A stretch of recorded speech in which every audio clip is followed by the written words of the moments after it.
कार्तिक के महीने में तारा स्नान क्यों करते हैं? कौन सा स्नान? तारा स्नान। तारा स्नान का मतलब मालूम है? जम के बोलो।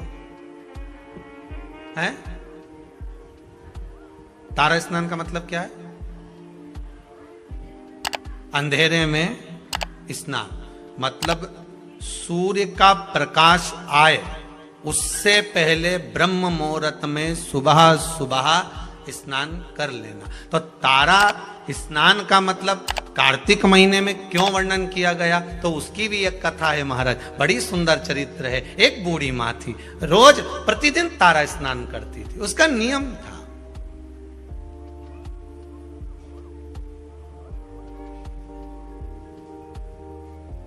प्रतिदिन तारा स्नान करती थी।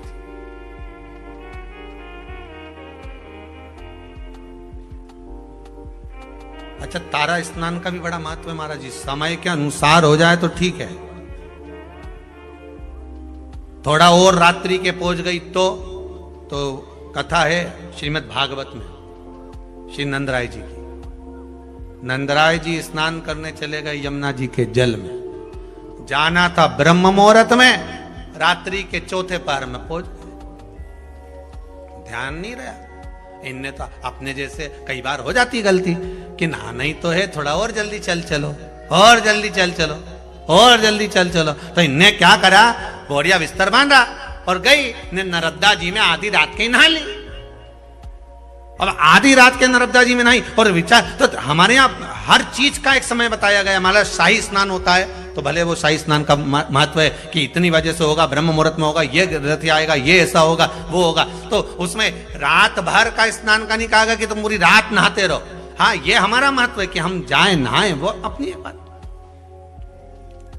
बैसाख का स्नान कहा गया तो भी उसका महत्व बताया गया। ग्रहण का स्नान कहा गया तो रात्रि का स्नान बताएगा कि चलते ग्रहण में कुरुक्षेत्र में स्नान करो महाराज, वो एक अलग। परंतु यहां जो वर्णन किया गया, नंद बाबा एक बार स्नान करने के लिए गए और ब्रह्म मुहूर्त के पहले रात्रि में ही उन्होंने स्नान कर लिया। रात्रि का चौथा पहर चल रहा था और जैसे ही स्नान करने के लिए तीसरा पहर चल रहा था और स्नान करने के लिए जैसे ही यमुना जी में कूदे तो वरुण ने बंदी बना लिया, ले गए कि तुमने बिना पूछे जल में आधी रात को स्नान क्यों करा, बंदी बनाकर ले गए। भगवान कृष्ण उनको घर जाकर ढूंढे, मिले ही ना। ये श्रीमद् भागवत का चरित्र है, 10वें स्कंद में इसका वर्णन है। नंद बाबा मिल नहीं रहे। यशोदा जी ने कहा, लाला तेरे पिताजी को ढूंढ कर ला। अब कन्हैया ढूंढने के लिए गए तो नंदराय बाबा को कहीं मिलते ही नहीं। ढूंढते ढूंढते यमुना जी से पूछा, क्यों मेरे पिताजी स्नान करने आए थे? हाँ, कहां गए? तो क्या आपके पिताजी से गलती हो गई? यमुना जी बोली, क्या गलती हो गई? स्नान करना था ब्रह्म मुहूर्त में, कर लिए रात्रि के तीसरे पहर में। हो मेरे पिता से गलती हो गई। तो वरुण बंदी बनाकर ले गए। वहां पहुंच गए वरुण जी के पास। स्वामी, अभी तक वरुण भगवान कृष्ण के हाथ जोड़ते थे, आज भगवान कृष्ण ने वरुण जी के हाथ जोड़े, क्योंकि गलती हुई है मेरे पिता से। जीवन में अगर गलती स्वीकार करने की अगर आपकी आदत है तो जीवन में महान बनने से कोई नहीं रोक सकता आपको। आप गलती स्वीकार करना प्रारंभ कर दीजिए, महान बनने में कोई नहीं रोकेगा। पर आज के जमाने में कोई गलती स्वीकार तो करे।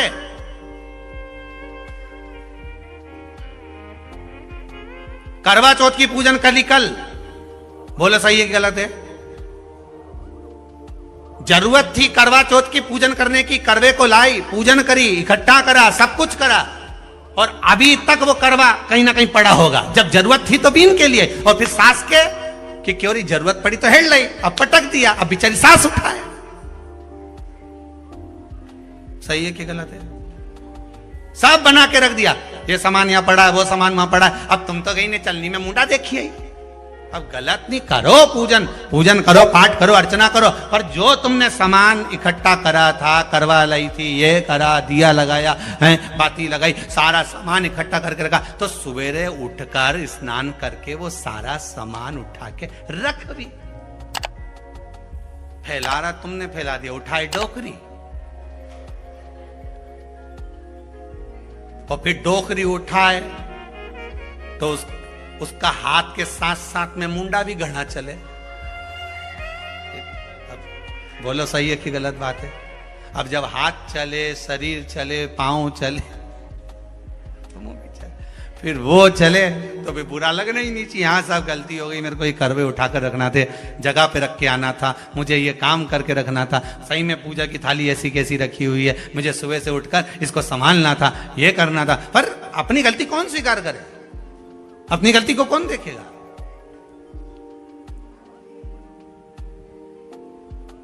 गलती मान लेना,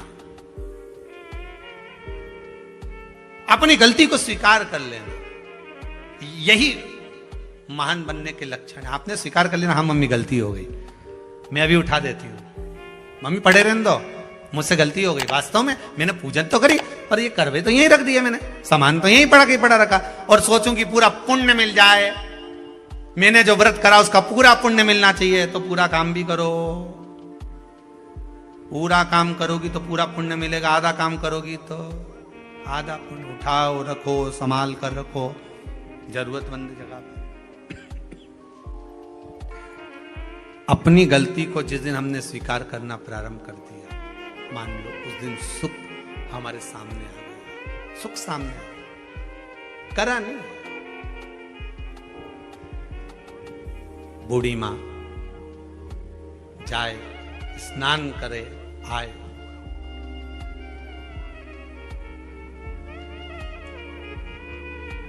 तारा स्नान। कौन सा स्नान?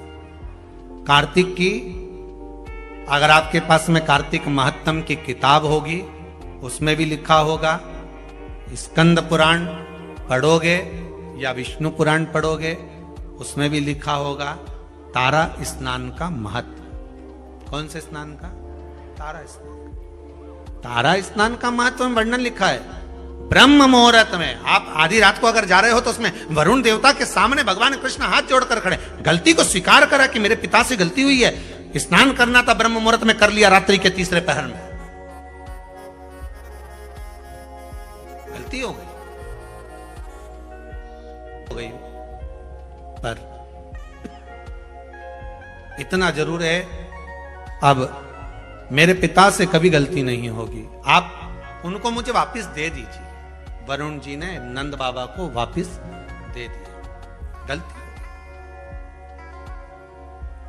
हर चीज का एक समय होता है, उस समय की अनुकूलता में आप अगर भगवान की भक्ति को धारण करते हो, समय की अनुकूलता में भगवत स्मरण को धारण करते हो, तो आपको उसका फल जरूर मिलेगा। ब्रह्म मुहूर्त का स्नान लिखा है तो ब्रह्म मुहूर्त में करिए। तारा स्नान लिखा है कि सूर्य उगे, सूर्य प्रकाशित हो, उससे पहले आप स्नान कर लीजिए। एक बुढ़िया तारा स्नान कर लेती थी, चली जाती, तारा स्नान करती आती, मन में एक भाव जागृत हो गया, भगवान बहुत बुजुर्ग है, वो बहुत बूढ़ी है, जाती आती घर पहुंचती, भगवान भी ऐसी कृपा करते कि ये बूढ़ी मां तारा स्नान कर कर आती और भगवान इसके लिए खिचड़ी का कटोरा भरकर रख देते। एक खिचड़ी का कटोरा भरा, भगवान इसके दरवाजे पर रख देते। अब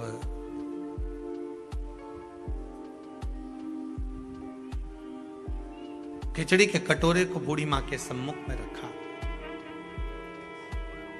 माई कटोरा उठाया, भगवान को भोग लगाती, भगवान का दिया हुआ पात्र था उसी से पा लेती। एक दिन पड़ोसन ने विचार करा कि बड़ी विचित्र है ये बूढ़ी मां, ना जाने इसको कौन ब्रह्म मुहूर्त में खिचड़ी देकर चले जाता है और ये उसका पान कर लेती है, उसका सेवन कर लेती है। आज ये सुबह जब स्नान कर कर आएगी, पड़ोसन ने विचार करा उससे पहले मैं जाग जाऊंगी और जाग कर इसके खिचड़ी के कटोरे को उठाकर बाहर फेंकी होंगी। जब जब मनुष्य धर्म की ओर बढ़ता है, जब जब मनुष्य सत्कर्म की ओर बढ़ता है, जब जब मनुष्य भगवान की भक्ति की ओर बढ़ता है, भजन कीर्तन स्मरण की ओर बढ़ता है, शिव आराधना की ओर बढ़ता है, भगवत नाम की ओर बढ़ता है, तब तब दुनिया के लोग उस पर उंगली उठाना प्रारंभ कर देते हैं। मीराबाई को नहीं छोड़ा, रामकृष्ण परमहंस जी को नहीं छोड़ा, संत तुकाराम, नामदेव आदिक आदिक को नहीं छोड़ा, प्रहलाद ध्रुव जी को नहीं छोड़ा। पर भक्ति अगर दृढ़ी है, आपका विश्वास अगर दृढ़ी है, तो डूब नहीं सकते, ये पक्का है। विश्वास किसको कहते हैं? भरोसा किसको कहते हैं? अगर दृढ़ विश्वास है, भरोसा है और भगवान के प्रति, हाँ ये जरूर है, थोड़ी थोड़ी परीक्षा भगवान लेगा जरूर। सोने को जब तक तपाओगे नहीं, तब तक वो निखरता नहीं है।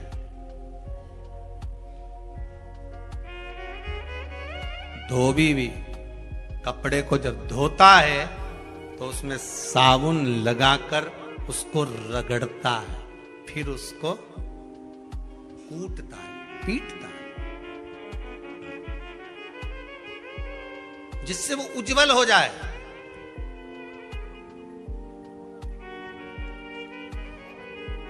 उसकी उज्जवलता उसको घसीटने पर, पीटने पर प्राप्त होती है। मीराबाई की उज्जवलता कैसे प्राप्त हुई थी? मीराबाई के लिए जहर का प्याला भेज दिया, शेर भेज दिया, सांप का पिटारा भेज दिया, उसकी उज्जवलता हो गई। फिर डरने वाली बात नहीं, फिर वो बात ध्यान रखना, कोई तालना ही बोले तो आपको लगता है कि परिवर्तन कैसे हो गया, एकदम इतना।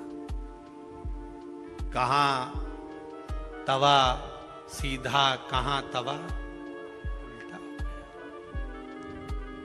कभी कभी मन में आ जाता है कि इतना परिवर्तन हुआ कैसे, आखिर कारण क्या बन गया इतना परिवर्तन का? क्या हो गया ऐसा कि परिवर्तन मूल हो गया? कारण क्या बना? और वही क्या कारण हो सकता? मैं रोज आती थी तो मुझे खिचड़ी मिलती थी, वो खिचड़ी गई कहां? अब बूढ़ी मां को मिली नहीं। उसने नियम ले रखा था, एक नियम बनाकर रखा था कि जो भगवान मुझे प्रसाद दिए हैं मैं उसी का सेवन करूं, उसी का सेवन। आपसे भी निवेदन है, एक नियम आप भी जिंदगी में ऐसा बनाकर चलो कि मैं रोज भगवान का दर्शन करके जाऊंगा। जब तक सुबह में श्री शिवाय नमस्तुभ्यम नहीं बोल लूं 5 बार, 7 बार, 11 बार, तब तक मैं चाय नहीं पीऊंगा। भले बात में बोलूं पर बोलूंगा, भले बात में बोलूं पर बोलूंगा। श्री शिवाय नमस्तुभ्यम, अगर भोजन करूंगा तब मैं श्री शिवाय नमस्तुभ्यम जरूर बोलूं। एक नियम कोई सा भी बना लो, उठूंगा तो बोलूंगा, या भोजन करूंगा तब बोलूंगा, या मैं स्मरण करूंगा भगवान के कोई भी कार्य के लिए जाऊंगा तो मैं श्री शिवाय नमस्तुभ्यम या पंचाक्षर मंत्र ओम नमः शिवाय, राम कृष्ण, जो तुम्हारी मर्जी पड़े वो बोलूंगा, बोलूंगा जरूर।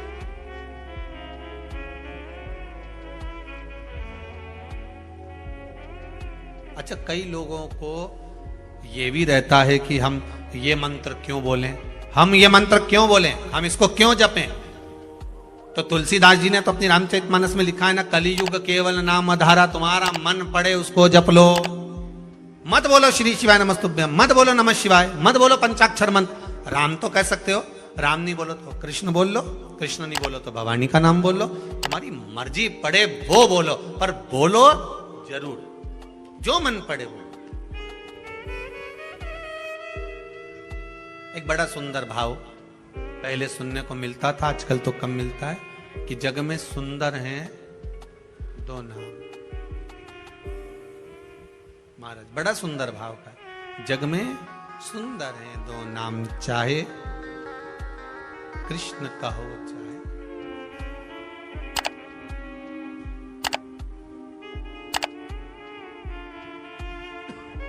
बड़ा भाव सुन, बोलो राम राम राम, बोलो राम।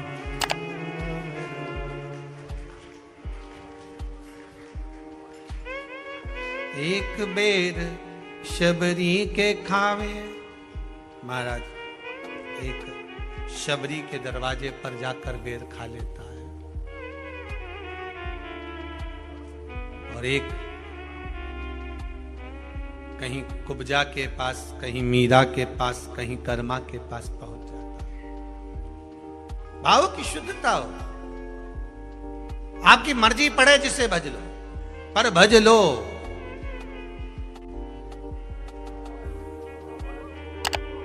तुम्हारी मर्जी पड़े उसका स्मरण कर लो, पर करो, एक नियम बना लो। श्री शिवाय नमस्तुभ्यम। अच्छे से बोलो एक बार प्रेम से, श्री, अरे साथ में बोलो, श्री शिवाय नमस्तुभ्यम। एक बार फिर से बोलिए, श्री शिवाय नमस्तुभ्यम। तुम्हारा मन पड़े वो भज लो, पर भजो। वो कहते हैं ना, पानी वही पीते हैं जिनको प्यास लगती है। शिव का नाम वही लेते हैं जिनको विश्वास लगती है। विश्वास होगा तो शिव सम्मुख में प्रकट हो जाए सामने। कितने कितने पत्र आप लोग भेजो, सब विश्वास के ही पत्र हैं सारे। अगर पढ़ें सारे विश्वास के पत्र मिलेंगे। एक एक पत्र में आपका विश्वास जुड़ा हुआ है, एक एक पत्र में केवल विश्वास, केवल आपका भरोसा है और उसके सिवाय कुछ।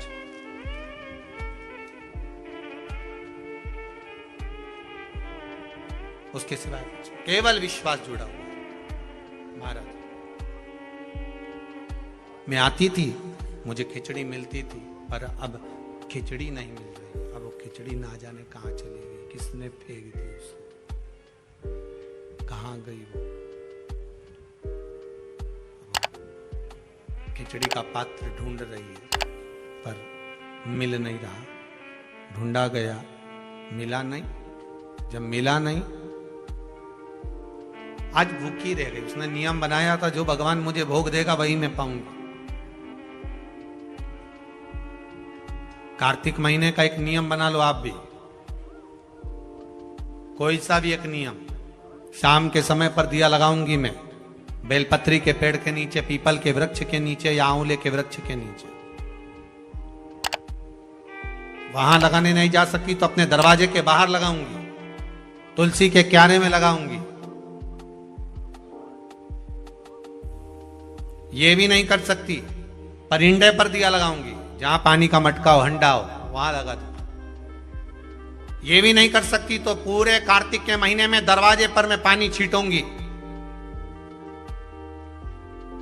इतना तो बना सकते हो कि अपने घर के दरवाजे पर मैं पानी छीट दूंगी, द्वार पर जल का छींटा कर दूंगा।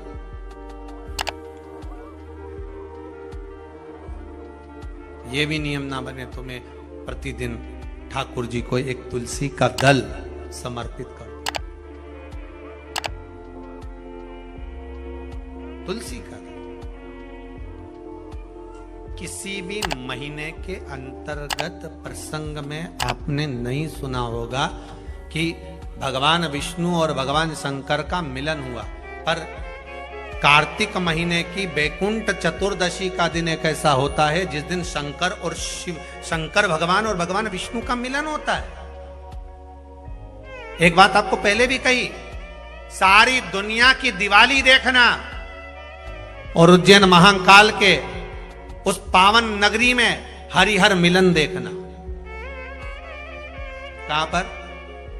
जम के बोलिए जरा। उज्जैन महाकाल की नगरी में हरिहर मिलन देखना। सारी दुनिया में जितने, पूरी पृथ्वी पर जितने फटाके दिवाली पर छूटते होंगे, उतने फटाके उज्जैन नगरी में हरिहर मिलन के दिन छूटते होंगे। उतने फटाके कि आज शंकर और भगवान हरि का, मेरे ठाकुर का, मेरे राम का, मेरे कृष्ण का, मेरे गोपाल का मिलन हो रहा। आज महाकाल राजा मेरे भगवान नारायण से मिलने के लिए आए हैं।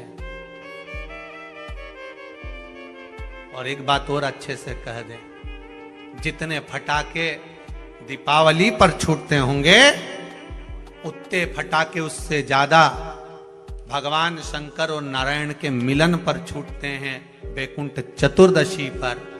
और जितने फटाके बैकुंठ चतुर्दशी पर उज्जैन महाकाल की नगरी में गोपाल जी और महाकाल के मिलन पर छूटते होंगे, उससे ज्यादा फटाका जिस दिन भक्त और भगवान मिलता होगा उतने छूटते होंगे। दुनिया की सबसे बड़ी दौलत है महाराज आपका बच्चा संस्कारवान, ये दुनिया की दौलत है। बेटा तो है, मालूम पड़े वो अपशब्द कहे तो बेटा किसका। दुनिया की सबसे बड़ी दौलत है आपके बच्चे संस्कारित निकल जाएं, आपका आदर करें, सम्मान करें, सत्कार करें, आप जी लगाकर बात करें, आपको प्रेम से बोलें, चिढ़कर ना बोलें, तो समझ लो कि आपकी जिंदगी सार्थक है। नहीं तो हमने कई घरों में देखा है, हम कई घरों में गए हैं, हमने देखा कि बड़े बड़े अधिकारी जिनके पीछे 8-10 कर्मचारी लगे रहते हैं, सर जी सर जी सर जी करते हैं, और घर पर जब वो अधिकारी पहुंचता है तो उनकी औलाद ही उनसे तमीज से बात नहीं करती। जिसके पीछे नौकर लगे हैं, जिसके पीछे 5-10 कर्मचारी लगे हैं, सर सर सर सर कर कर बात कर रहे हैं, आप जी लगा कर बात कर रहे हैं, और वही अधिकारी जब अपने घर में पहुंचता है तो उसको सम्मान के शब्द उसकी औलाद से नहीं मिलते। औलाद से तो किस काम का तुम्हारा कमाना और किस काम का तुम्हारा अधिकारी बनना। बच्चों को सबसे जरूरी है संस्कार देना। आज के जमाने में बहुत सी चीजें ऐसी हैं जो जिंदगी में बहुत ध्यान देने वाली बात है। बेटा बेटी में अच्छे संस्कार हो, बच्चों का अच्छी जगह विवाह हो।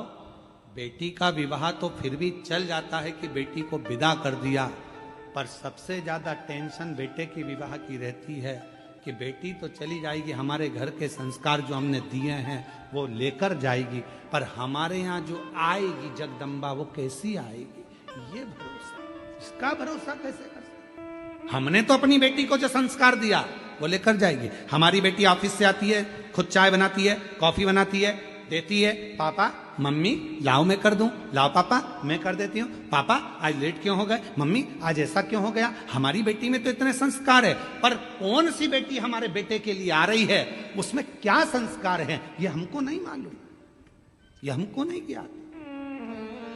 तो फिर गुरुजी हम अपने बेटों को संस्कार क्यों दें, बेटी ना जाने कैसी आएगी। हम अपने बेटे को इसलिए संस्कार दो कि बेटी कैसी भी आए, एक चुंबक होती है जो लोहे को चिपका कर रखती है, तो लोहे में भी एक तत्व आ जाता है चुंबक का, तो वो दूसरे को चिपका लेती है। उसी तरह हमारा बेटा यदि संस्कारित होगा तो बहू कोई भी आएगी तो उसको संस्कारवान बना ही दे, ये उसके अंदर संस्कार है। दुनिया की सबसे बड़ी दौलत है अच्छे संस्कार हमारे बच्चों को मिले, श्रेष्ठता का भाव मिले, हमारे माता बच्चे सम्मानजनक भाव से प्रणाम करें, नमन करें। और कौन सिखाएगा इनको, अपने को तो सिखाना है।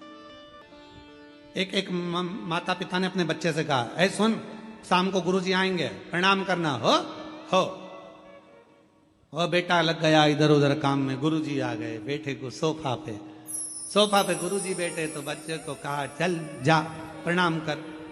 माँ ने कहा चल गुरुजी को प्रणाम कर, नहीं कर, गुरुजी को प्रणाम नहीं कर रहा, चल जा कर, नहीं कर।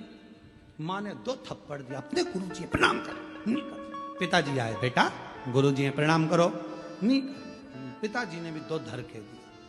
गुरुजी ने पूछा क्यों मार रहे हो, ये प्रणाम नहीं कर रहा। गुरुजी बोल रहा नहीं कर रहा तो मत करने दो, कम से कम तुम दोनों तो करो। नहीं कर रहा मत करने दो, तुम दोनों तो करो। जैसे ही उस बच्चे के माता पिता ने झुककर प्रणाम करा, इतनी देर में बच्चे ने साष्टांग दंडवत कर दिया। दंडवत। हम सुधरेंगे, युग सुधरेगा। हम बदलेंगे, कब बदलेगा? बोलो बोलो बोलो। जब हम बदलेंगे तो तुम कब बदलोगे? पक्का?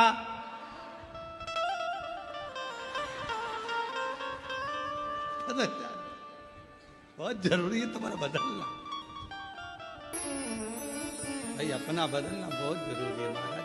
बदलाव जिंदगी का नियम है। और हम तो भोलेनाथ कृपा करना, इन सबके हृदय को जरूर ऐसा भाव रखना कि ये अपने बच्चों को अच्छा संस्कार, और इनके बच्चों को भी भगवान ऐसी कृपा करना शंकर जी, जो इनकी सेवा करे, आदर करे, सम्मान करे, सत्कार करे, इनके चरण छुए, ऐसे संस्कार इनके बच्चों को दीजिए मेरे बाबा। देव पर ये संस्कार, ऐसी कृपा करो करुणा सागर, ऐसी दया करो मेरे शंकर कि इन सब के बच्चे, जितने आस्था चैनल पर कथा सुन रहे हैं, जितने ऑनलाइन कथा सुन रहे हैं, जितने फेसबुक यूट्यूब पर कथा सुन रहे हैं, और जितने पंडाल में बैठकर कथा सुन रहे हैं, इन सब के बच्चे अपने माता पिता का आदर करें, सम्मान करें, सत्कार करें और उनके चरणों को नमन करें। बहुत जरूरी आदर संस्कार, बहुत जरूरी। और जब तक संस्कार नहीं होंगे तब तक जीवन का सुख नहीं होगा। और महादेव नमन चरण स्वीकार कीजिए, सबका किया है मेरा भी उद्धार कीजिए, उद्धार कीजिए। है त्रिपुंडधारी, है त्रिशूलधारी, है त्रिपुंडधारी, है त्रिशूलधारी। कोई हमारा पूर्व का सुख होता है जिसके कारण हमको पवित्र भाव उत्पन्न होता है, कोई पूर्व का नहीं, कोई पूर्व का सुख। लोग कहते हैं कि बच्चों की संगत बुरी है, संगत बुरी है। हम कहते हैं नहीं नहीं, आपके घर के संस्कार अच्छे होंगे तो संगत किसी काम की नहीं है। विभीषण कहाँ रहता था? रावण की लंका में। कैकई कहाँ रहती थी? राम जी की अयोध्या में। बोलो, कैकई को संगत अगर लगी होती तो कैकई ना सुधरी होती, विभीषण को संगत लगी होती तो विभीषण ना बिगड़ा होता। संगत नहीं, संस्कार मूल है। जो छोटे बच्चों को हमने ज्ञान दे दिया, समझा दिया, बता दिया, उसकी बुद्धि में जो बैठ गया, जो बैठ गया।